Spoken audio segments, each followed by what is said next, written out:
birthday table was supposed to be a celebration, but from the moment I stepped into her house, I knew I had arrived too early, or maybe too late, in a way that had nothing to do with time.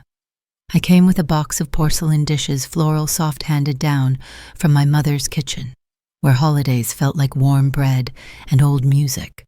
I thought it would be sweet to use them for her birthday dinner, something nostalgic, a gentle link between generations.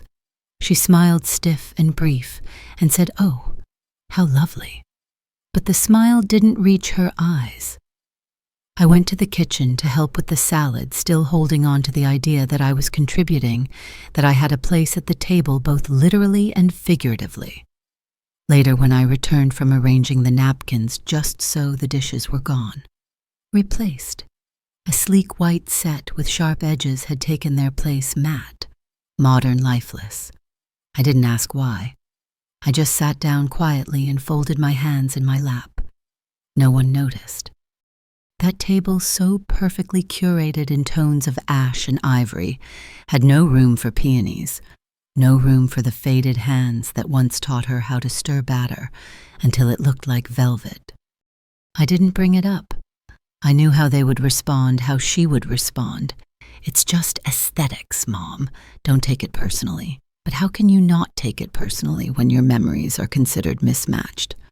When something as small and precious as a floral plate reminds someone you love of something, they want to hide. I stayed through the evening, smiled through stories I wasn't invited into, and helped carry trays of cake that no one asked me to bake. The candles glowed, but the warmth wasn't for me. I went home that night and unpacked the dishes one by one. I dried each one gently and placed them back into the cabinet where they've lived for over 30 years. As I closed the wooden doors, the glass panes trembled slightly, perhaps from age or perhaps from the echo of being discarded. I stood there for a long time, staring at my own reflection in the dark glass, wrinkled, tired, not just from the years, but from the quiet way dignity can be chipped away unnoticed, like a crack forming slowly on the edge of a favorite plate.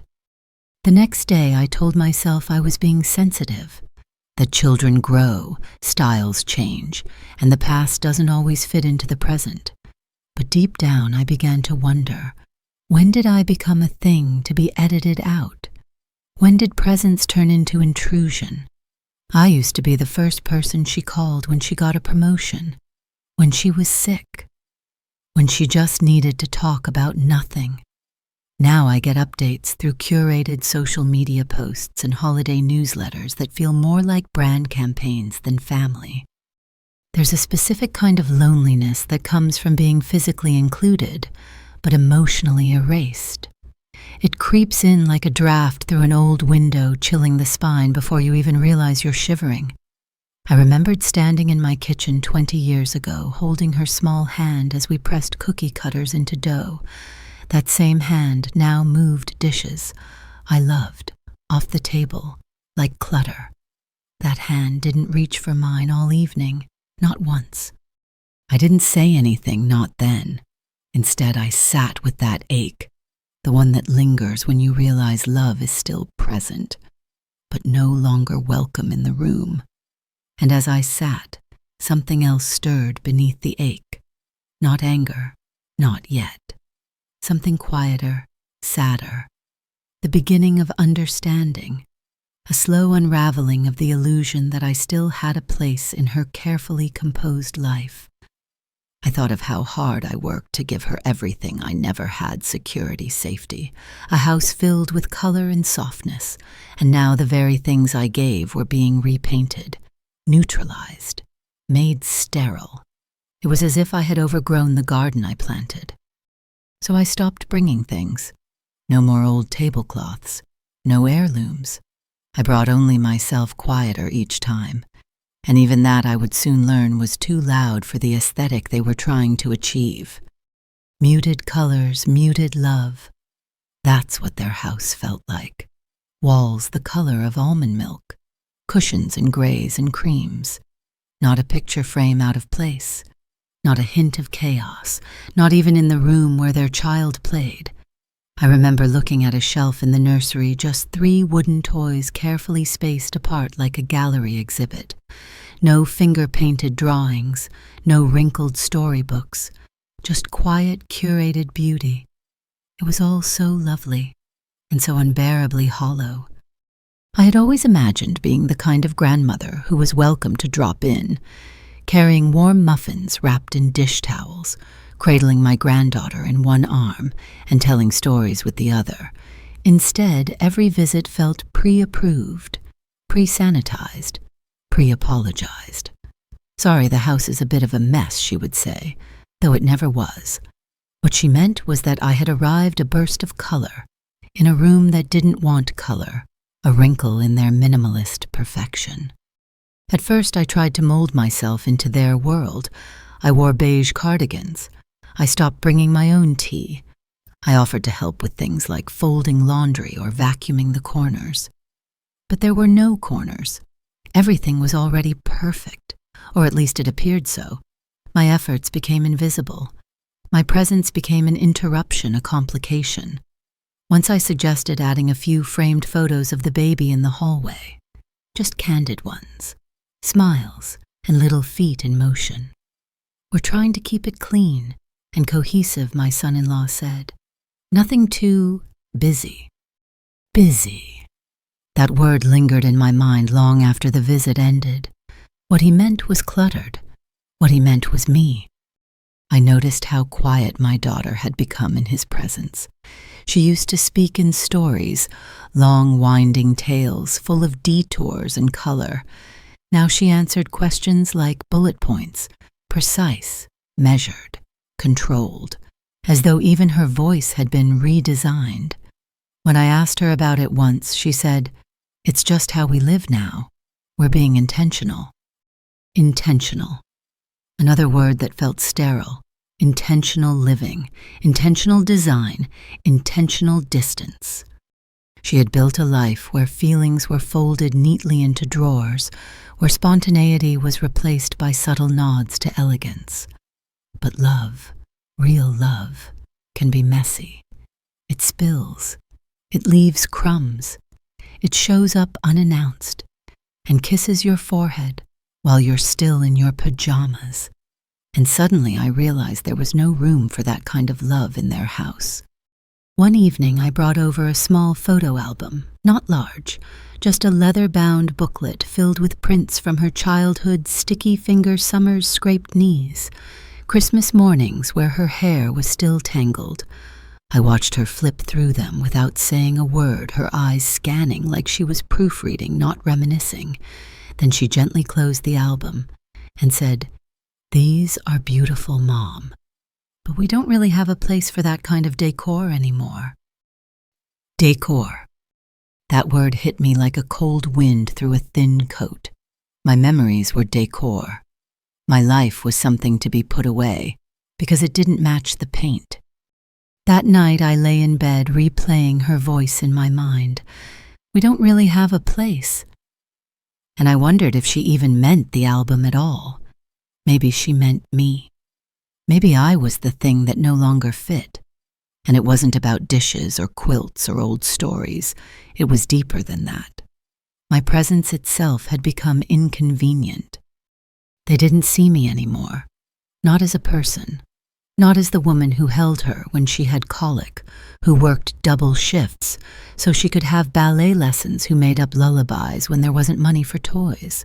They saw a version of me that clashed with their vision, a version that made them uncomfortable, because I reminded them of things they were trying to outgrow, sacrifice, struggle, the raw edges of real life. And still I didn't say anything, not yet, not then.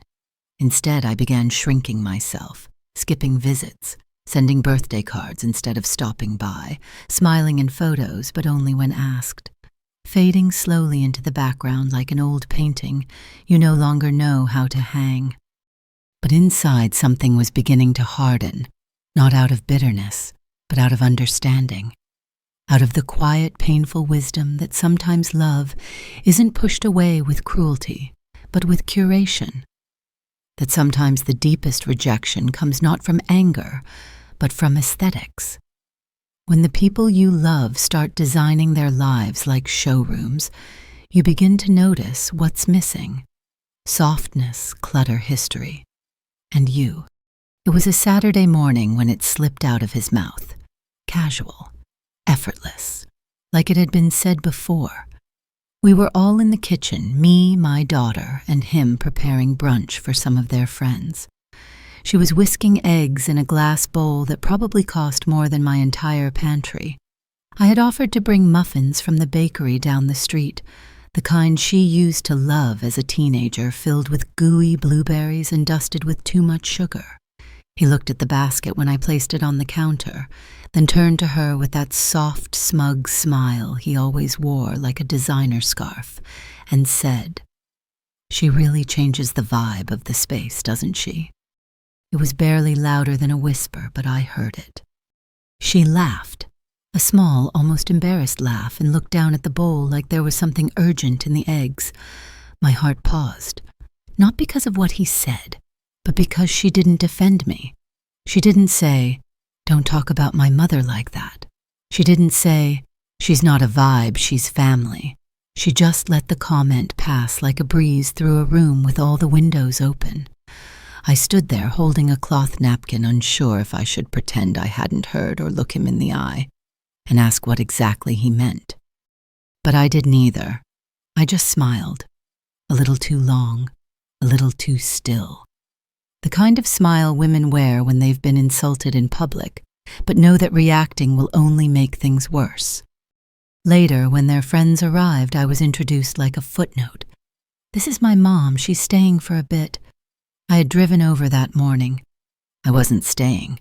I wasn't a stray cat they were housing out of pity. I poured myself coffee and sat at the far end of the kitchen island while they talked about lighting fixtures and wallpaper textures. Not one person asked me a question. Not one person looked at me like I belonged there. It felt like being in a gallery where I was the one exhibit, covered by a cloth. That evening back at home, I stood in front of my hallway mirror for a long time. I wore a floral blouse with lace cuffs, a brooch shaped like a tiny rose, and a skirt that flared slightly at the knees. I looked like myself, like someone who had lived. But his words rang in my ears. "She changes the vibe." What vibe was that exactly? Was it warmth? Memory sentiment? Was it my age? My softness? My stories? Or just the fact that I wasn't easily folded into the lines of their modern lives? I began to wonder how long he had been trying to erase me. Maybe it wasn't just about me not fitting in visually. Maybe I reminded him of things he didn't understand, like sacrifice without expectation, or love that doesn't come with a spreadsheet. He was always polite, always composed, but there was an undertone to him, a kind of curated disdain, the kind that wears civility like a mask, a man who opens doors but closes hearts.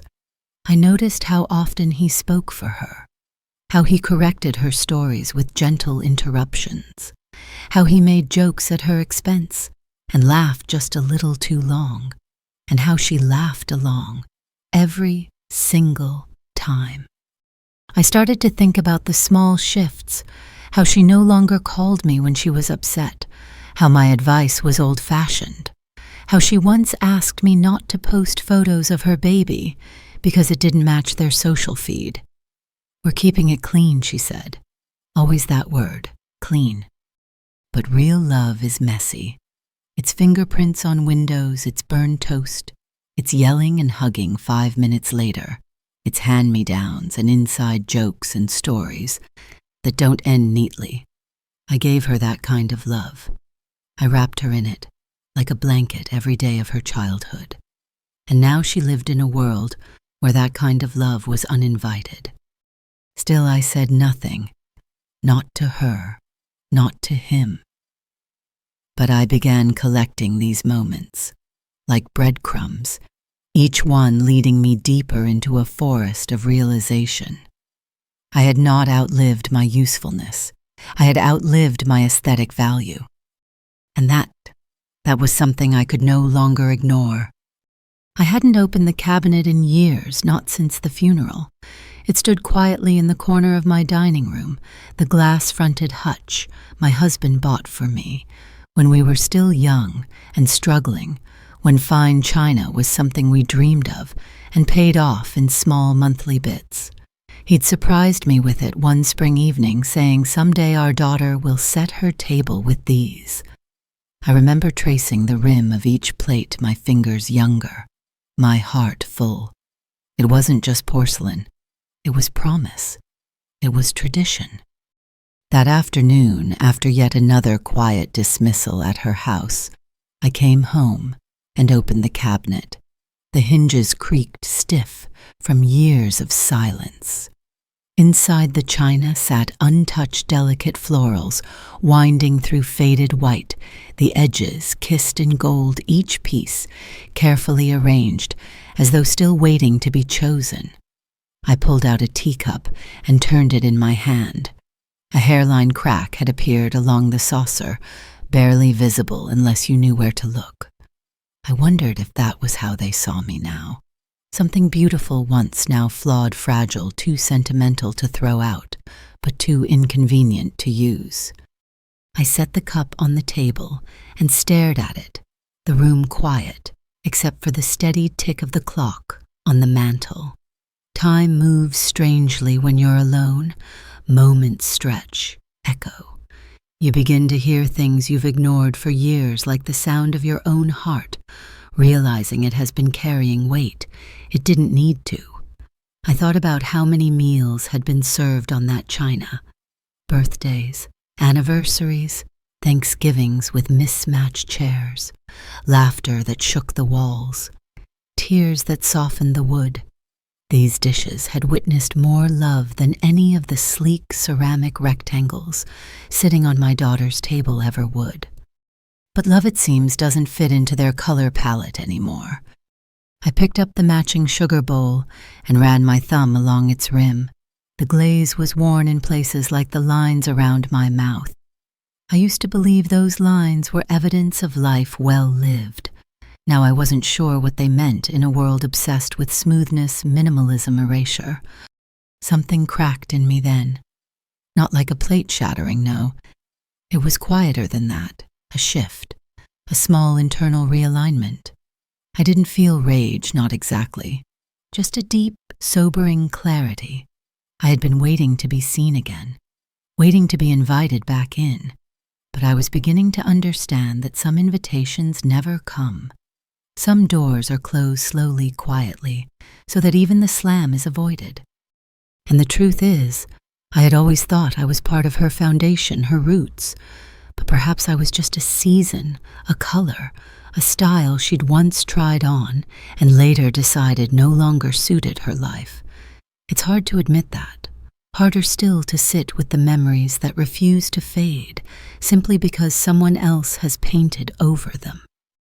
I carried the teacup back to the cabinet, careful not to clink it against the others.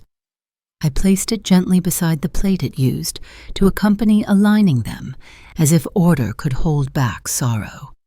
Then I sat at the table alone and poured myself a cup of tea in a mug I didn't care for. It wasn't the same. Nothing was.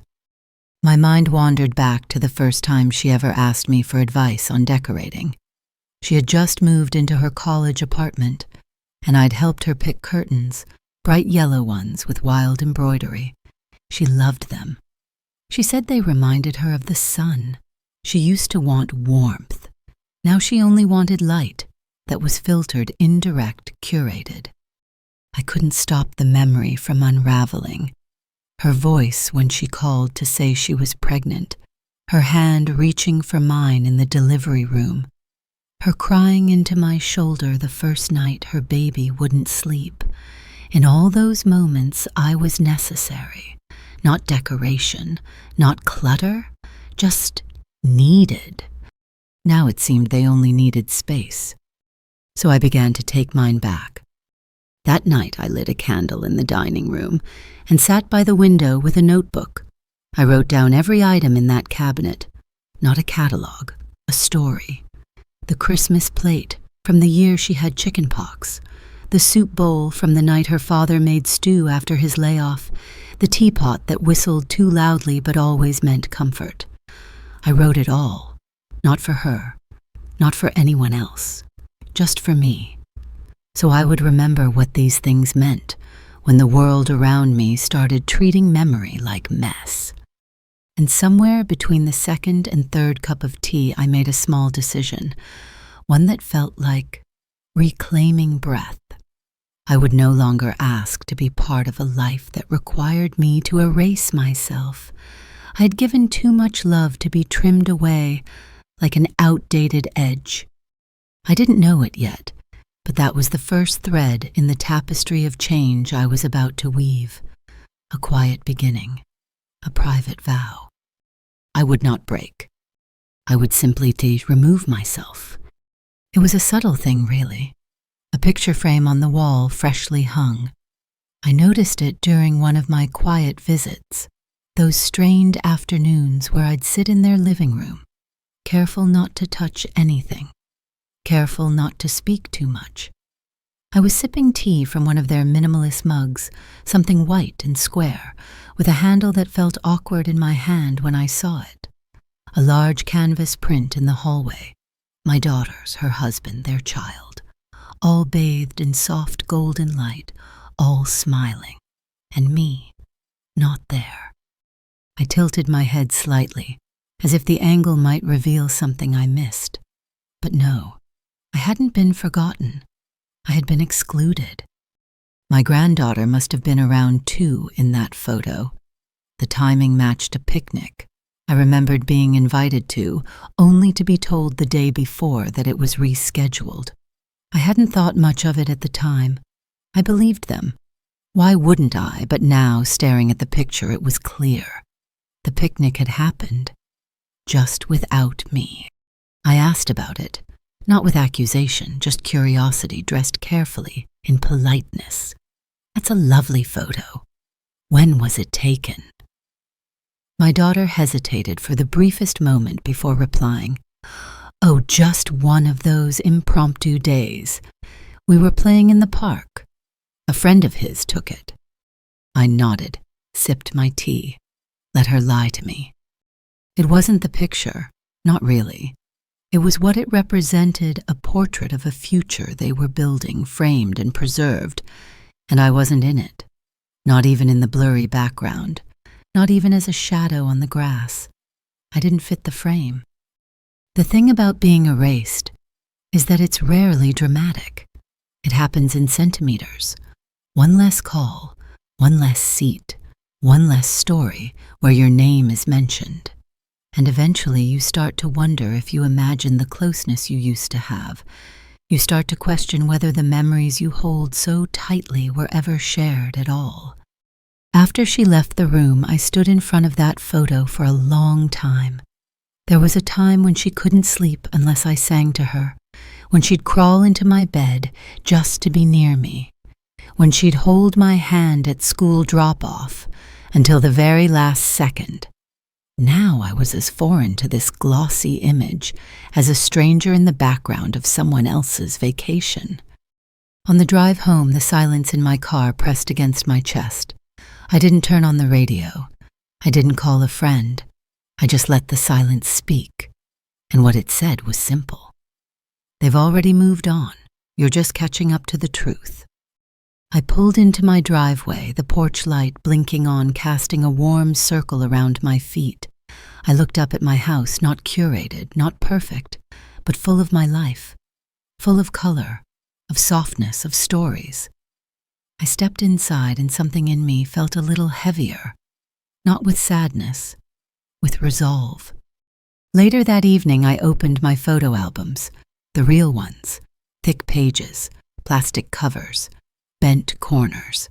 I flipped through them slowly, touching each image like a prayer. My daughter's first birthday, her graduation, her wedding. Me always in the wings, always holding something, always there. My presence had been constant. My love, messy, flawed, but undeniable, had been the glue behind every smile she now displayed without me. I stopped on a photo of her maybe 10 years old, wearing one of my old scarves, beaming as she served pretend tea to her stuffed animals. She looked up at me in that photo with eyes that knew no distance, no conditions, just joy. Where had that girl gone? I pressed the photo to my chest and closed my eyes, not to weep, just to remember, to ground myself, because in their world of curated beauty, I had begun to doubt my value. And that was the real betrayal, that I had let their silence convince me I had nothing left to offer. But I did. I always had. It was just that they had stopped looking. And so I began to imagine a different kind of frame, one not hung on walls, but held in the heart. A frame not of them, but of myself. A space where I could remember that I was not something to be removed for the sake of someone else's aesthetic. I was a whole person, a full story, a woman who had built love from nothing and watched it bloom into everything, even if the people I gave it to no longer wanted to see it. It was a Sunday brunch, one of those polite obligations that families maintain long after the affection has cooled. They'd invited a few of their friends from the city, people with clean shoes and careful hair who spoke in phrases like elevated neutrals and emotional minimalism. I sat at the end of the long oak table, the only thing in the room older than 5 years, sipping lukewarm coffee from a mug that had no handle. I never understood that design, how one was supposed to drink warmth from something deliberately hard to hold. The conversation floated above me light as foam.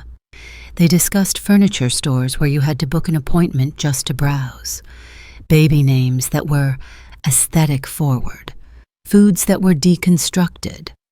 I nodded, where appropriate, smiled when someone looked my way, but mostly I was invisible and antique, tucked politely in the corner. Then someone asked about the child. "Where's your little one hiding?" a woman in wide-legged linen pants asked. My daughter responded, "She's upstairs with Mom, just for a bit." Her voice had that clipped edge, the kind people use when they want to excuse something without inviting more questions. There was a ripple of laughter. The man sitting across from me said with a knowing grin, "Well, it's good she's up there. Gotta keep the vibe on brand." More laughter. My daughter gave a tight smile, looking down at her plate. My son-in-law chuckled, reached for his mimosa, and said, "Don't worry, she knows we love her. It's just, she doesn't match the space." He didn't look at me. None of them did. But the table grew just quiet enough for the words to land squarely in my lap, like a napkin I hadn't asked for. I didn't flinch. I didn't cry. I simply stood up and excused myself, brushing my hand gently along the table as I passed, like closing a chapter without slamming the book. Upstairs, my granddaughter was playing with a doll I had brought, a soft, brown-haired girl with hand-sewn clothes and eyes that blinked shut when tilted. I had made it myself, just like I used to do for her mother. She held it carefully, cradling it like a treasure. She looked up at me and smiled that beautiful, unfiltered smile only children can give. "Grandma," she whispered, "she smells like your house." And in that moment, something inside me cracked, but not in the way that breaks, in the way that lets light in. I sat beside her, took her small hand in mine, and just breathed. Here in this room, filled with toys her parents wouldn't display downstairs, I was still whole. I was still wanted. I helped her put socks on the doll, and we talked in whispers, the way children and old women do when the world downstairs doesn't quite understand them. I told her a story about when her mother was her age, about how she once cut her own bangs with safety scissors and cried for a week. She laughed wide and honest. And in that warmth I remembered myself not the version I had been edited into, but the real me, the one who soothed fevers at 3 in the morning, the one who skipped meals to afford dance lessons, the one who stayed up stitching costumes no one thanked her for. I remembered my hands once strong and sure, now softer, slower, but still full of the same quiet magic. When I came back downstairs, the brunch had moved to the living room. Conversations drifted into wine pairings and home renovations. No one noticed I had left. No one asked where I'd gone. I sat down on the far edge of the sofa, feeling the edge of their world and mine like two fabrics that would never quite stitch together. And I thought, this is not my table anymore. I had built my own once, real wood, worn corners, seats that knew the shape of bodies, the sound of laughter. I didn't need theirs. That night, when I returned home, I didn't turn the lights on right away. I let the dusk settle around me like a familiar shawl. In the quiet, I stood at the kitchen counter, hands on the worn wood, and made a decision not out of anger, but out of understanding. They didn't want my presence. They wanted my absence dressed up as grace. So I would give them exactly that, grace and distance. But I would also give myself something I hadn't in a long time, permission to take up space, to exist, without apology, to be the vibe I had always been. The quilt had lived in my cedar chest for years, folded carefully, wrapped in tissue, untouched, since the day I finished it. I had sewn it for my first grandchild stitch by stitch, over long evenings where the television murmured in the background, and my fingers worked from memory, because some kinds of love don't need patterns. It was pale blue, soft lavender, and cream colors her mother once loved, before beige became her new religion. Tiny stars and hearts danced along the edges, and in the center I had embroidered a small message for warmth when I cannot be near. Love, Grandma. I had waited for the right time to gift it, thought maybe Christmas or the baby's first birthday, but each time I reached for it, something in me hesitated. I could already hear her voice. It's beautiful, Mom, but we're really going for more of a Scandinavian clean. That phrase, so rehearsed, had become her shield, cold elegance as defense. I had watched her brush aside crocheted booties from my cousin, roll her eyes at the bright-colored rattle from a neighbor. All love, all rejected. Still, hope has a stubborn heartbeat. One morning I brought it with me, not wrapped, not presented, just in a tote bag quietly resting against my leg as I rode in the passenger seat of a car that didn't bother to turn the radio down when I spoke. I waited until the baby napped, until he went to take a call in the other room. Then I gently laid it across the arm of the couch, smoothing it with care, like one does when preparing an offering. She walked in, glanced at it, and said without touching it, "Oh, is that from your place?" "Yes," I said softly. "I made it. For her. I thought she might like something cozy for nap time." There was a pause, the kind that stretches like elastic, tight and thin before it snaps. She gave a polite smile. "It's lovely, but we're really trying to keep her space minimal. Too many patterns can be overstimulating." Overstimulating. I nodded, said nothing, picked the quilt back up and folded it slowly, as if that simple motion could muffle the sound of my own heart tearing. She didn't look again, just went back to her phone, scrolling through photos of stark nurseries with white cribs and wool rugs and nothing on the walls. I drove home with the quilt in my lap, my hands curled around the softness, like it might vanish if I let go. At a stoplight, I thought about all the nights I spent choosing thread, the evenings my arthritic fingers pushed through thick layers, the way I had whispered stories into every seam, how I had stitched my presence into something that could wrap around her child long after I was gone. But some things are too alive for rooms built on silence. When I got home, I didn't put it back in the chest. I laid it over the back of my favorite armchair, the one by the window. It looked right there, colorful, brave, unashamed. And I realized maybe it wasn't meant for someone who saw love as clutter. Maybe it was meant for someone who needed it, someone who didn't care about themes or trends, someone who just wanted to feel warm.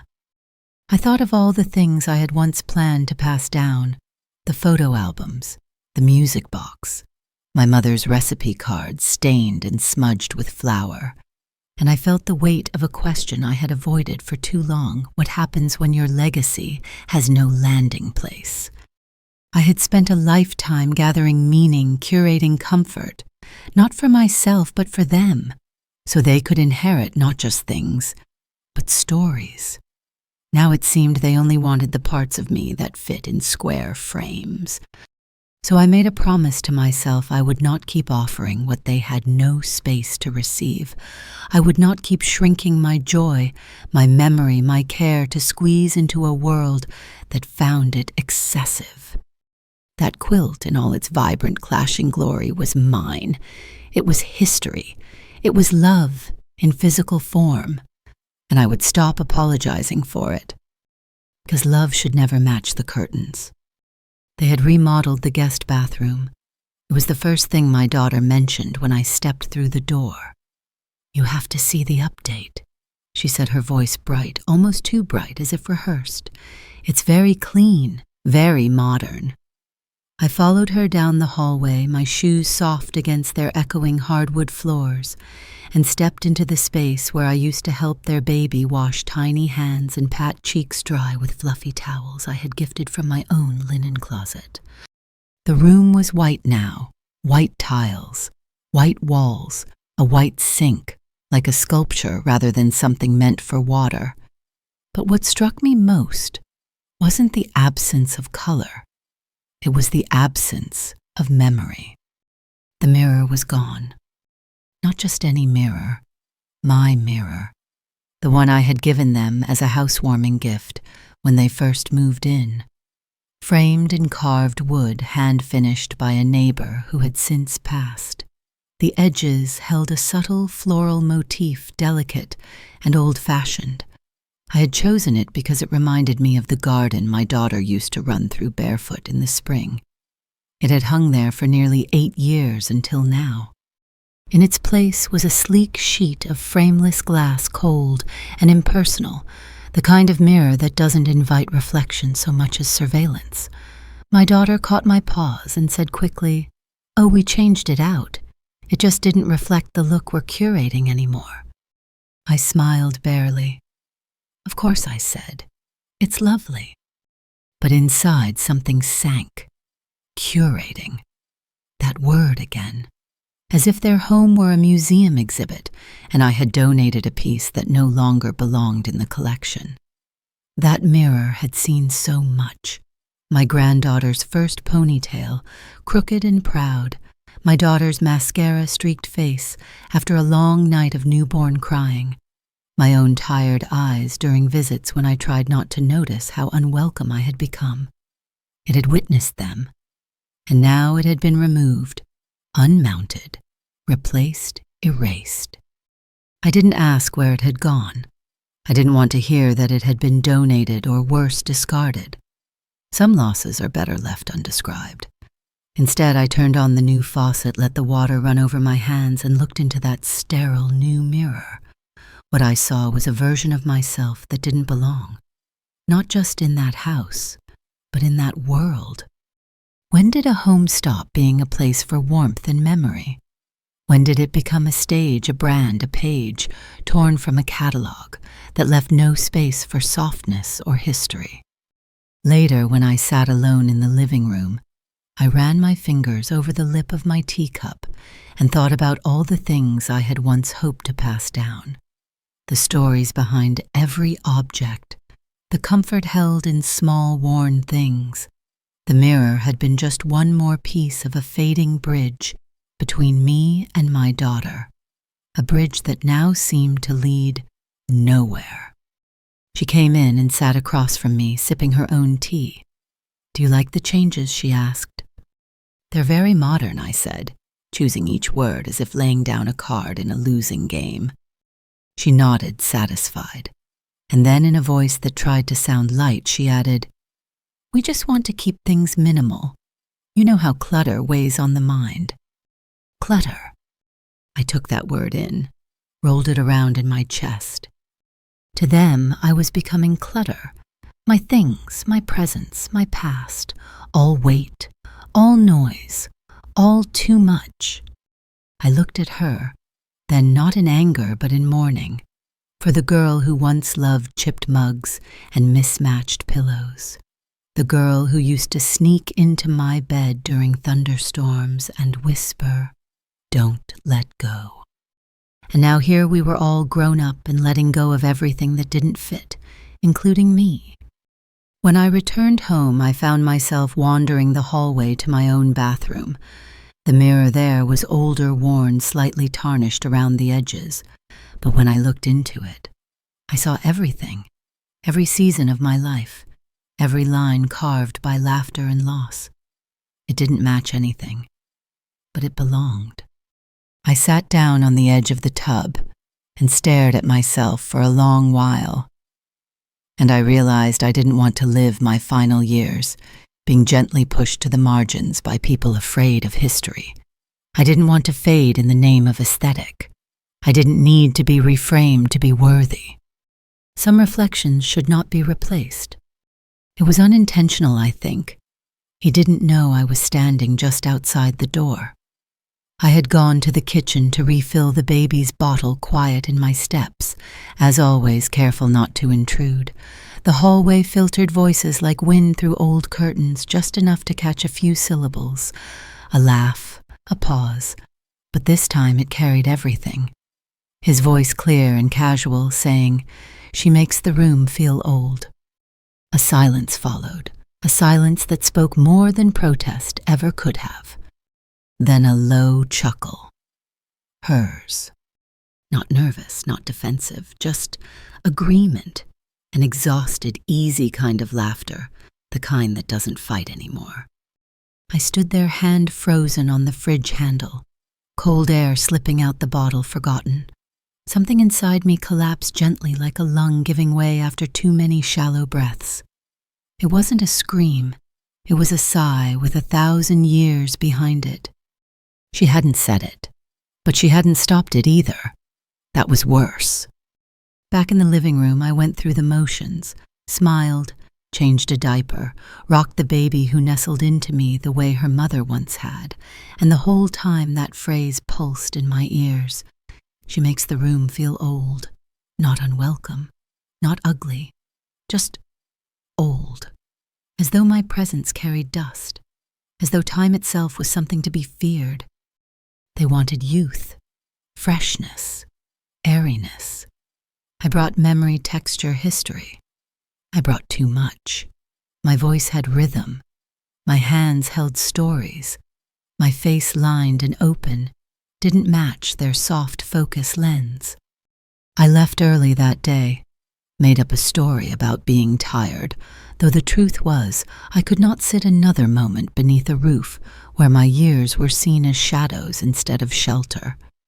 At home, I poured a glass of water and sat at the kitchen table, staring at the place across from me where her father used to sit.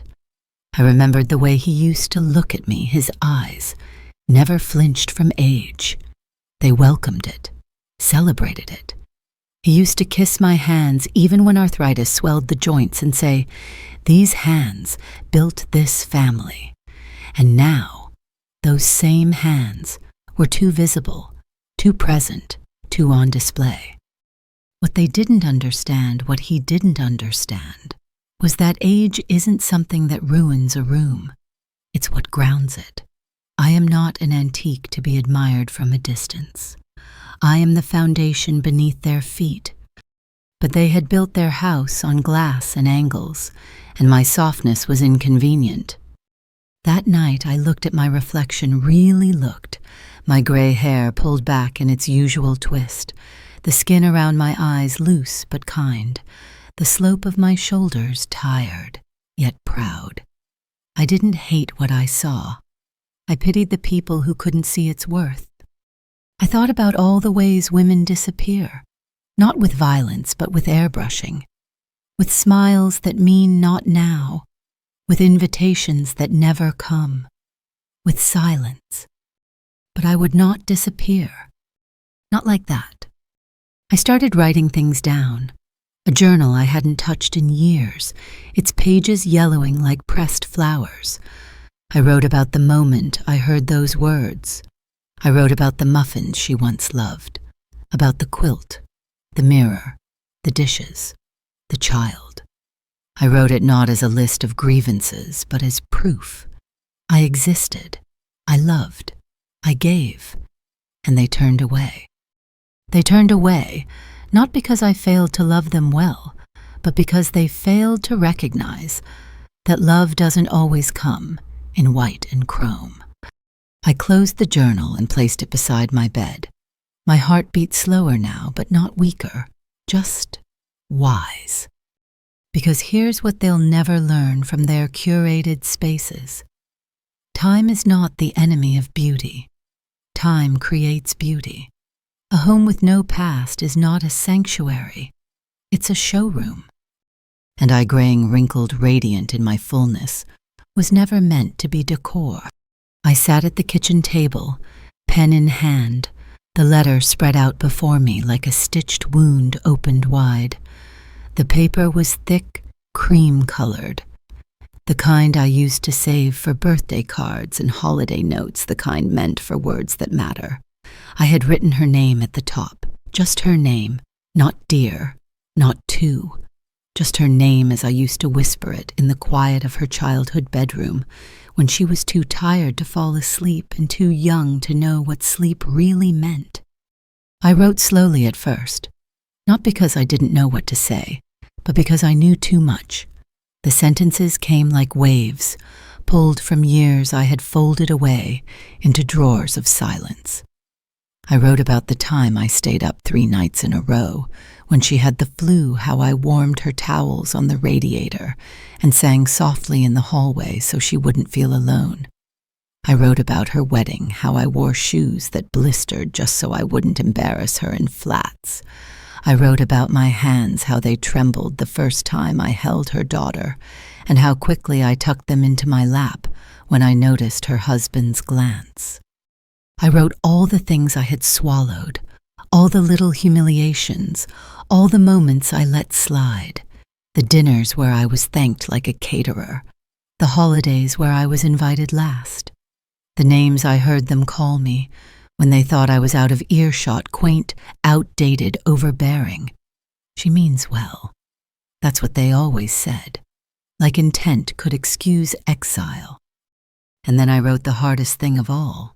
I told her the truth, that I wasn't angry, that I was simply finished. Finished trying to bend myself into shapes that looked better in their spaces, finished dressing down my love to make it easier for them to receive, finished editing my presence so I wouldn't disturb their curated peace. I told her that love shouldn't have to arrive in beige to be accepted. When I finished the letter, I read it 3 times. Each time the words felt heavier, more rooted. I imagined her reading it. I imagined her scoffing, or crying, or setting it aside.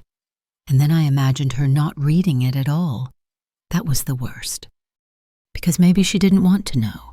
Maybe the comfort of not seeing me was easier than the burden of remembering what I had given. I folded the letter slowly, carefully, the way I used to fold her pajamas after washing them by hand. I slid it into an envelope and wrote her name on the front, my handwriting still neat despite the shake. Then I placed it between 2 soft linen towels in my drawer, tucked it away, not out of cowardice, but out of clarity. She didn't need this letter. I did. Because sometimes what you write is not meant to be read, it's meant to be released. And in writing it, I had given myself the closure I would never receive from her voice, her eyes, her arms.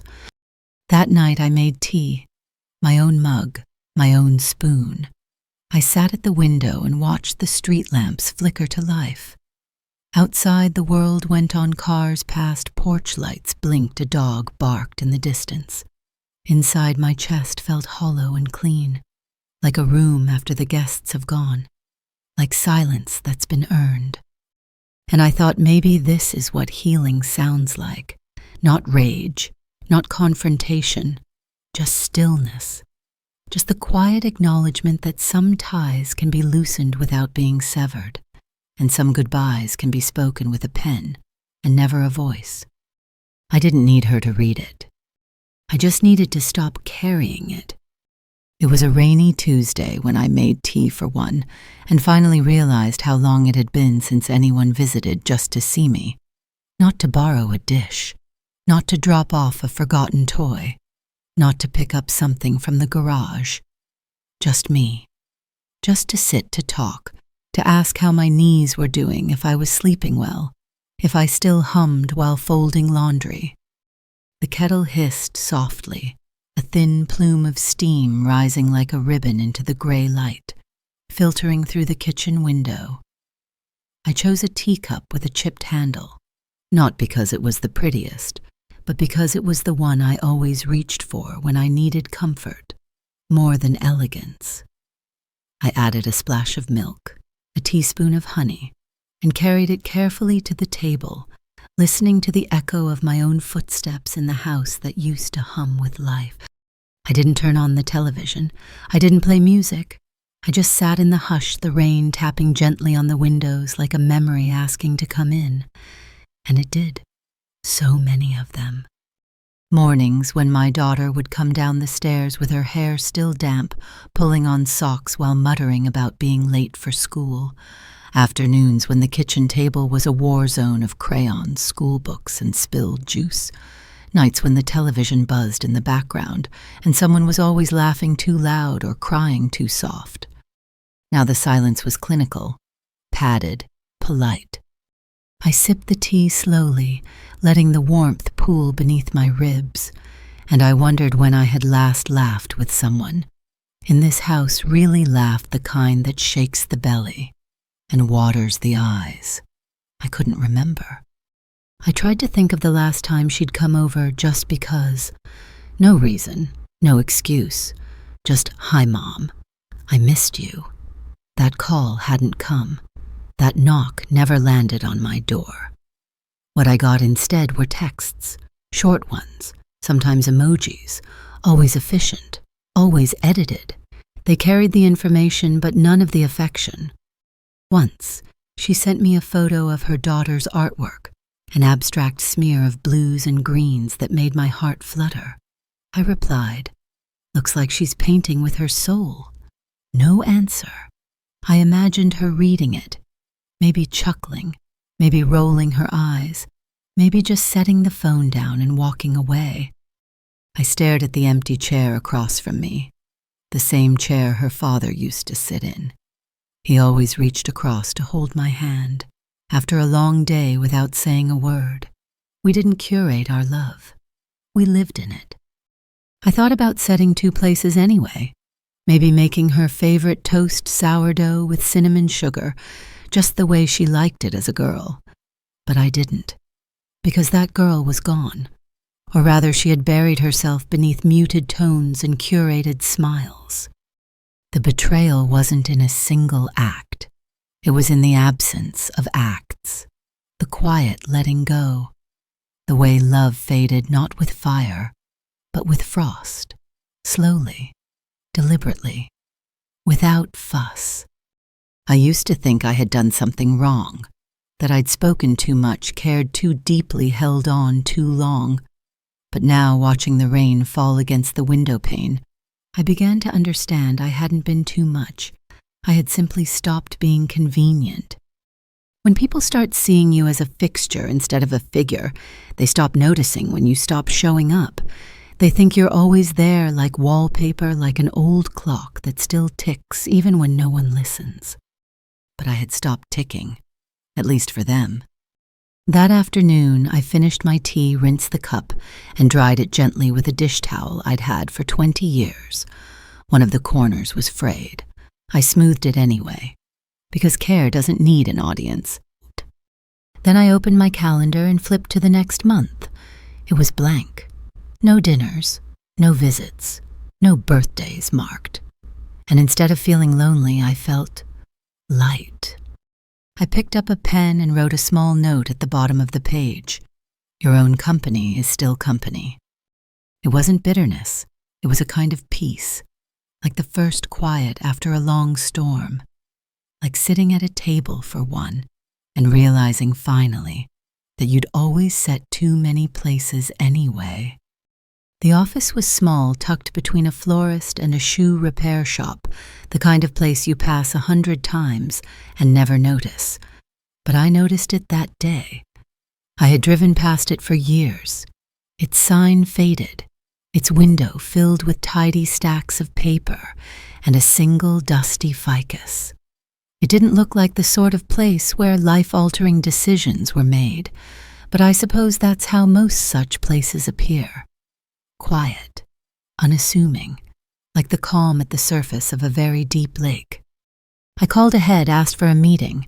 The woman on the phone had a soft voice, the kind that made you feel like your time mattered. She didn't ask questions. She simply said, "Of course, we'll see you Thursday." Thursday came cloudy, a low rolling kind of overcast sky that mirrored the slow ache inside me. I dressed simply, gray slacks, a navy sweater, the brooch I wore on her wedding day. Not because I was sentimental, but because I wanted to remember who I had been when I still believed I would grow old, surrounded by gratitude. The lawyer was kind, young, but with those eyes that seem to listen, even when the mouth hasn't opened. He led me into a quiet room with a polished table and offered me tea. I declined. My hands were already trembling. "I'd like to update my will," I said. He nodded as if I'd told him the weather. "Of course. Do you have the previous version with you?" I did, tucked into my bag in a blue folder with corner creases and a faint coffee ring from years ago. I laid it on the table like a piece of old bread I was finally ready to throw away. It had their names on it, all of them, my daughter, her husband, the child who still smiled at me with eyes untouched by disdain. I'd once thought I was doing the right thing, passing down what little I had to help them cushion them, give them a legacy they would never thank me for, but would always feel. I used to imagine them reading it together someday, teary-eyed, grateful whispering. She always thought of us. But that was a story written by a different woman. I opened the folder, ran my finger over their names, and said gently, "I'd like to remove these and make some changes." He didn't flinch, just picked up his pen. I told him about the shelter for women and children not far from my home. I had donated to them once, after a fire left 3 families homeless. I remembered the thank you note they sent written in a child's handwriting, uneven and pure. "Thank you for helping my mom." I had kept it tucked in my kitchen drawer.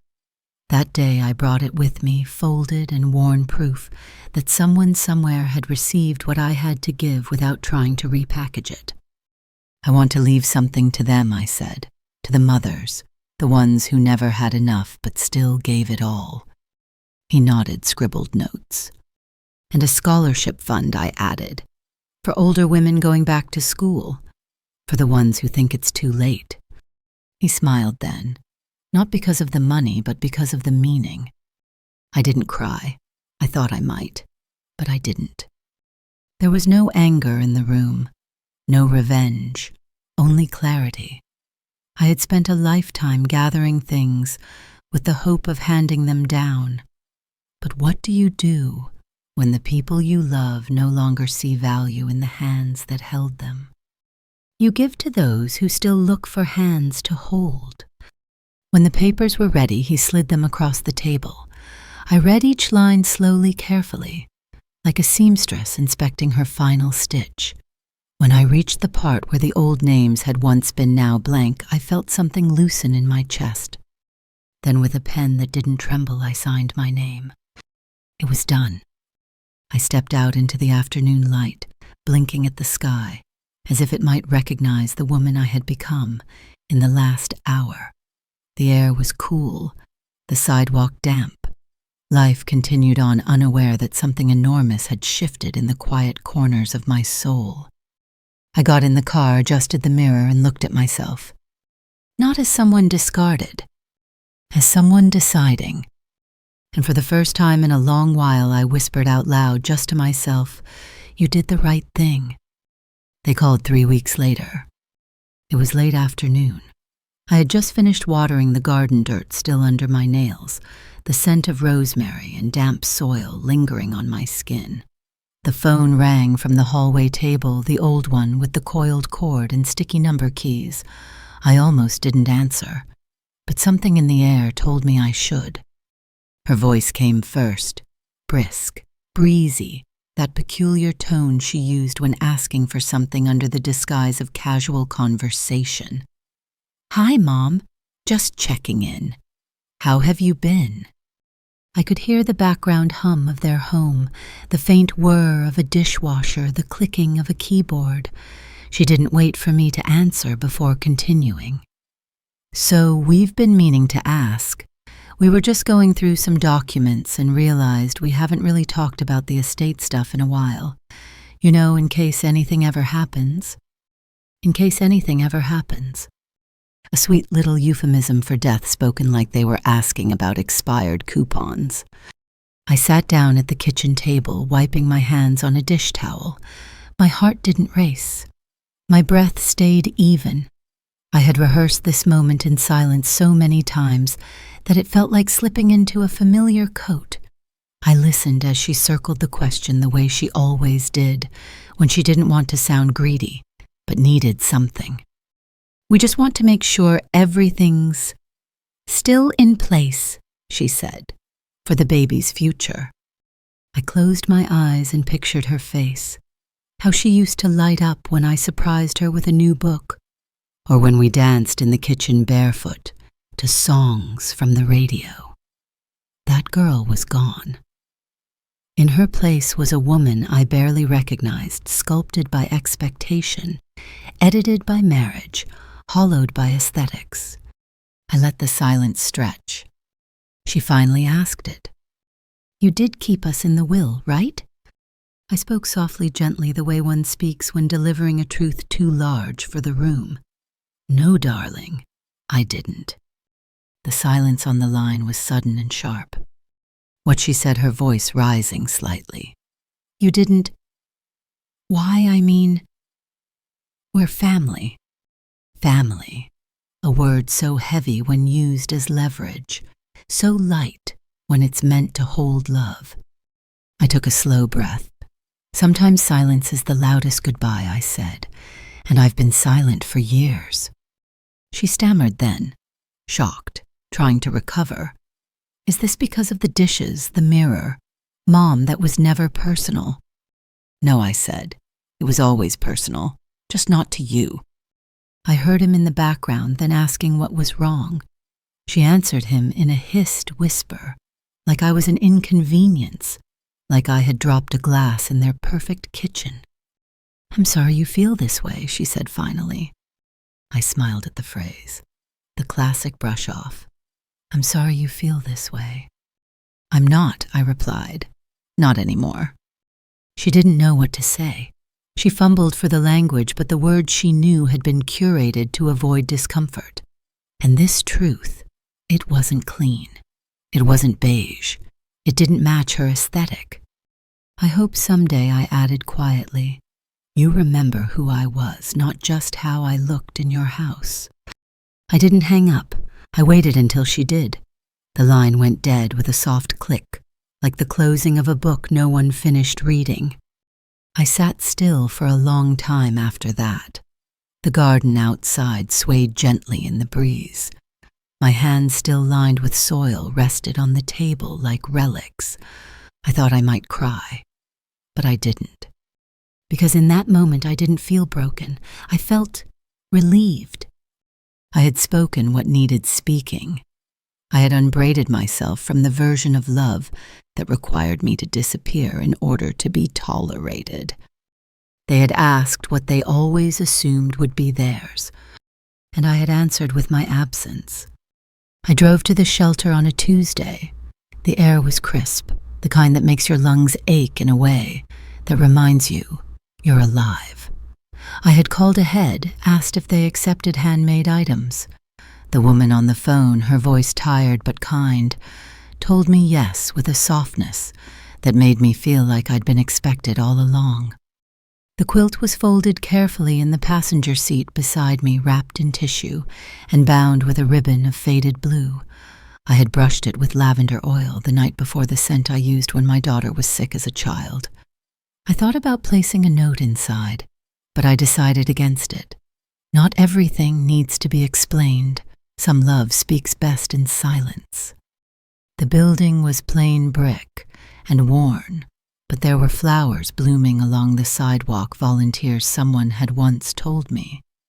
Things that grow where no one thought to plant. A metaphor, maybe. A promise. The woman who answered the door looked like she hadn't slept well in weeks. She smiled anyway. I introduced myself and handed her the package. I made this for someone I said, someone who needs to feel warm. She unfolded the quilt slowly, reverently. Her fingers touched each patch as if reading it. Her eyes welled. "We have a mother upstairs," she whispered. "She just left a hard place. She's got nothing. She sleeps on a mattress with her daughter. I think this might feel like a home to her." I nodded, my throat thick. She disappeared for a few moments, then returned and beckoned me upstairs. I didn't expect that. I thought I would leave quietly, return to my car, let the gift speak in my absence. But she led me to a small room with cracked walls and 2 twin beds. On one sat a young woman, her hair pulled into a tired bun, a toddler clinging to her knee. When she saw the quilt, her hand flew to her mouth. She didn't say anything at first, just touched it over and over like someone remembering what softness felt like. "It's beautiful," she finally said, her voice hoarse. "It smells like my grandmother's house." I smiled, not the polite kind, the real kind, the kind that starts in your bones. She asked if I made it. I nodded. I told her it was once meant for someone else, but now I believed it had always been for her. She wrapped her daughter in it right there, pulling the edges around her tiny shoulders. The little girl let out a squeal of delight and curled into it like it had been waiting for her all along. And in that room, so bare, so quiet, I felt something loosen in my chest that had been bound tight for years. It wasn't just the giving, it was the receiving. There was no discussion about whether the colors matched, no hesitation about its pattern, no rejection disguised as design choices, just need and gratitude, and the quiet meeting place between the two. When I left the shelter, the sky had cleared. The wind was gentle now, brushing against my face like an old friend. I sat in my car for a long while before turning the key. Hands on the steering wheel, I thought about how long I had held on to that quilt, waiting for the right moment, for a place it would be displayed, admired, maybe even posted on social media. But this was better. This was real. The child wouldn't know who I was. She wouldn't trace the stitches or read the embroidery, but she would feel the warmth. And maybe one day she'd ask her mother, "Where did this come from?" And maybe her mother would say, "Someone who remembered how to love." I drove home slowly, letting the road stretch out before me like a ribbon finally unspooled. My house welcomed me with its creaks and crooked corners. I sat down in my armchair, the one by the window, and looked out over the garden. I didn't feel hollow. I felt redeemed, because I had taken something beautiful that was once rejected and placed it in hands that reached for it without shame. I had honored the care within me instead of waiting for others to decide it was valuable. And in that choice, I had begun to reclaim my story. One gift, one act of grace. For someone who didn't ask me to match her walls. I spent the next morning wrapping teacups. One by one, I took them from the cabinet, each painted with delicate flowers, each whispering a memory into my hand. I wrapped them in soft linen, the kind I used to iron on Sunday mornings back when tables were set for more than one. The linen smelled faintly of rosewater and lemon, a scent I hadn't used in years but still kept beneath the sink. I tied each bundle with twine gently like I was swaddling something small and sacred. These were not heirlooms anymore. They were relics of a life I once imagined passing forward, now destined for a different kind of goodbye. Some I packed into a wooden box labeled "Donate." The rest I placed in a crate labeled by my own hand, "Not for Sale Dignity." I didn't cry. The grief had done its work already, slow, like moss over stone, softening the sharpness of being cast aside until it became something quiet, something survivable. I wasn't angry anymore, just honest. Honest enough to see that what I had once called love had turned into performance. I had been a prop in their life stage, allowed to appear only when I matched the scene. No more. I took one cup out of the box and placed it by my reading chair. Just one. For me. Not to display. Not for guests. Just to remember that I too am worthy of delicate things. Later that day I lit a candle in the living room. The flame flickered gently, a soft orange bloom against the late afternoon shadows. I made myself tea, real tea, loose leaves steeped in hot water. Not the lukewarm, bagged kind I drank at their house to seem less dated. I curled up in my chair, quilt draped over my legs, and looked out the window at the wind moving through the garden. I didn't feel abandoned. I felt returned to myself. For so long I had been waiting for someone to remember who I was, to call me back into their hearts, their homes, their stories. But in the waiting, I had forgotten to call myself back into my own life. Now I remembered. I remembered the strength in my hands, the softness in my voice, the power of my presence even when no one else applauded it. I remembered that I raised a daughter with everything I had, and if she had chosen to outgrow that story, it didn't mean the story itself had lost value. Not everything handed down has to land in the hands you expected. Sometimes love travels farther, wider, finds strangers, and turns them into family. And sometimes the best inheritance you can offer is simply the lesson that your worth does not diminish when others fail to see it. I thought of her then, not with anger, but with a tired kind of grace, a hope that one day she might look around her house and feel the absence, not as loss, but as silence. A silence that teaches, a silence that reflects. And I thought of him too, how he had tried to erase me with soft cruelty. But in doing so, he had revealed something he never intended to show, that my presence had power, even in its rejection. As dusk fell, I stood and opened the window. The breeze slipped in, smelling of earth and rain. I let it pass through me unafraid. I didn't need a place in their home anymore. I had reclaimed mine. A place with quilts and chipped teacups and candles that flickered for no one's eyes but mine. I walked through my house, touching old things gently, not as burdens but as blessings. I saw the beauty they had overlooked. I felt the love they had left behind. I gathered it all to me, not in bitterness but in reverence. Because what they discarded had never lost its worth. It had simply come back home.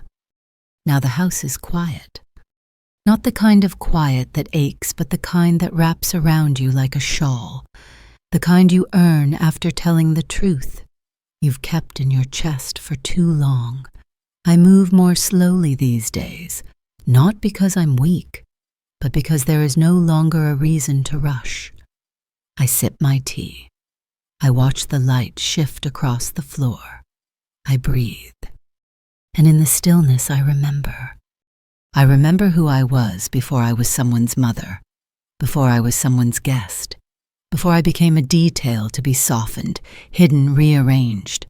I remember that I once laughed so hard I spilled wine down my blouse, that I once danced barefoot in the rain, that I once sat at a table full of people who saw me. Now I sit at a table for one, and still I am seen. Not by them, but by me. I didn't raise my voice. I didn't write angry letters or storm out of rooms. I simply rewrote the story. Quietly, deliberately. Like a woman who's folded too many napkins not to know when dinner is done. Some endings are just beginnings with the noise turned off. I gave them silence, and in it I found peace.